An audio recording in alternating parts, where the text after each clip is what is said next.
Welcome. In this video, we'll quickly revise communication skills with clear key points, perfect for Class 9 IT exams. Communication is not just talking, it's how we share ideas, feelings, and information in daily life. Let's start by understanding what communication really means and its main methods.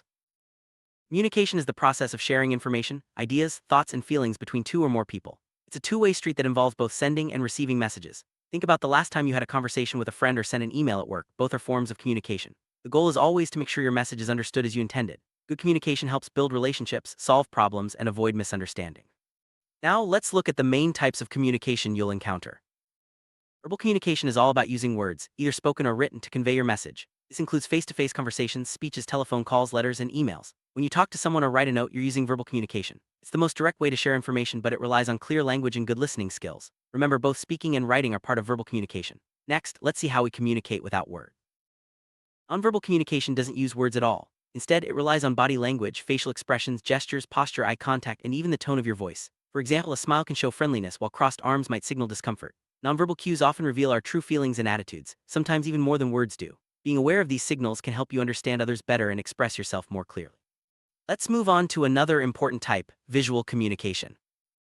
Visual communication uses images, symbols, charts, diagrams, and signboards to deliver information. Think about road signs, infographics, or even emojis in your messages. These visual elements help make complex information easier to understand at a glance. In many situations, a picture really is worth 1,000 words. Visual communication is especially useful when language barriers exist or when you need to present data quickly and clearly.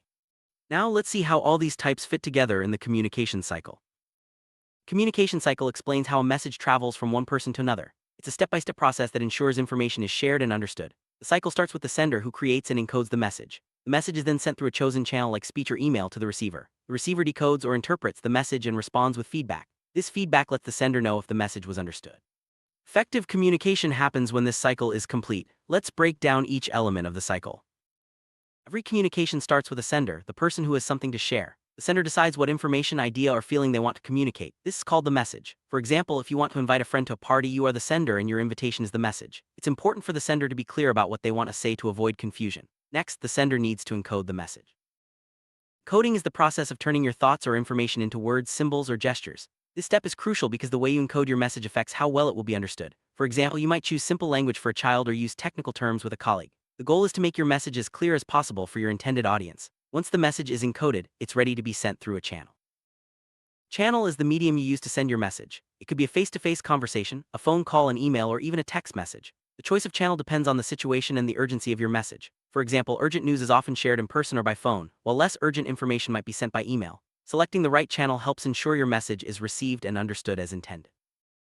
Once the message is sent, the receiver gets it and begins decoding. Decoding means interpreting or making sense of the message. The receiver's background, knowledge, and mood can all affect how they understand what's being communicated. For example, if someone is distracted or upset, they might misinterpret your words. That's why it's important to be clear and considerate when sending messages. After decoding, the receiver responds with feedback. Feedback is the response the receiver gives after getting the message. It lets the sender know whether the message was understood correctly. Feedback can be verbal, like saying "I understand," or nonverbal, like nodding or smiling. Without feedback, the sender can't be sure if their message was clear. Effective communication is only complete when feedback is received and understood. Now, let's look at what can affect how we interpret messages, our perspective. Perspective is all about how a person thinks, understands, and interprets a message. Everyone has a unique perspective shaped by their experiences, beliefs, and emotions. For example, two people might hear the same message but interpret it differently based on their backgrounds. Being aware of perspective helps you communicate more effectively and avoid misunderstandings. Let's explore the main factors that influence perspective in communication. Language plays a huge role in how we understand messages. If the language is too difficult or unclear, it can easily lead to misunderstandings. Using simple, direct language helps ensure your message is received as intended. Always consider your audience's language skills and background when communicating. Next, let's see how past experiences can shape our perspective. Previous experiences influence how we interpret messages. For example, if you've had a bad experience with a certain topic, you might react differently when it comes up in conversation. These experiences can create biases or expectations that color our understanding. Being aware of this can help you communicate more openly and avoid jumping to conclusions. Now, let's talk about how prejudices can affect communication. Prejudices are preformed opinions that can affect how we understand messages. If someone has a strong opinion about a subject, they might ignore information that doesn't fit their beliefs. This can lead to misunderstandings or conflicts. It's important to recognize and challenge our own prejudices to communicate more fairly and effectively. Next, let's see how feelings and emotions come into play. Our emotional state can greatly impact how we communicate and interpret messages. If you're feeling happy, you might be more open and positive in your conversations. On the other hand, stress or anger can make communication difficult and lead to misunderstandings. Being aware of your emotions and managing them can help you communicate more clearly and effectively. Now, let's consider the role of the environment. Environment, including noise, surroundings, and the situation, can affect how messages are sent and received. For example, trying to have an important conversation in a noisy place can lead to misinformation or misunderstandings. Choosing the right environment for communication helps ensure your message is heard and understood. Now, let's shift our focus to basic writing skills, which are essential for effective written communication. Writing skills are crucial for clear and effective communication, especially in academic and professional settings.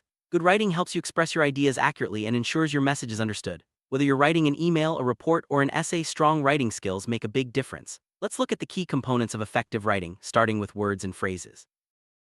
Using the right words and phrases is the first step to clear writing. Choose words that are accurate and appropriate for your audience. Avoid jargon or complicated terms unless necessary. Simple, direct language helps your reader understand your message quickly. Next, let's see how sentence formation plays a role in effective writing. Sentences should be complete, meaningful, and grammatically correct. Each sentence needs a subject and a verb, and it should express a clear idea. Well-formed sentences make your writing easier to read and understand. Avoid run-on sentences or fragments. Now, let's review the parts of speech that form the building blocks of sentences. Understanding the parts of speech is essential for constructing good sentences. Common parts of speech include nouns, pronouns, verbs, adjectives, adverbs, and prepositions. Each part plays a specific role in a sentence. For example, nouns name things, verbs show action, and adjectives describe nouns. Mastering these basics will help you write more effectively. Next, let's talk about the use of articles in writing. Articles like a, an, and the are small but important words in English. They help make your sentences clear and specific. Using articles correctly ensures your writing is meaningful and easy to understand. For example, a cat refers to any cat while the cat refers to a specific one. Let's move on to punctuation, another key aspect of writing. Punctuation marks like full stops, commas, question marks, and exclamation marks help organize your writing and make it easier to read. They show where sentences end, where pauses are needed, and how ideas are connected. Proper punctuation is essential for clear communication. Finally, let's discuss how to write effective paragraphs.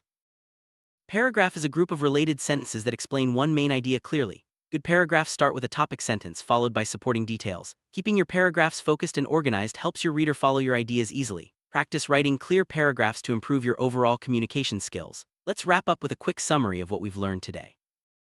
Today we covered the basics of communication skills, including the different methods of communication, the communication cycle, factors that affect perspective, and essential writing skills. Remember, effective communication is about making sure your message is understood, whether you're speaking, writing, or using visuals. By practicing these skills, you'll be better prepared for exams and real-life situations. Keep these tips in mind as you continue to develop your communication ability. Thanks for watching and good luck.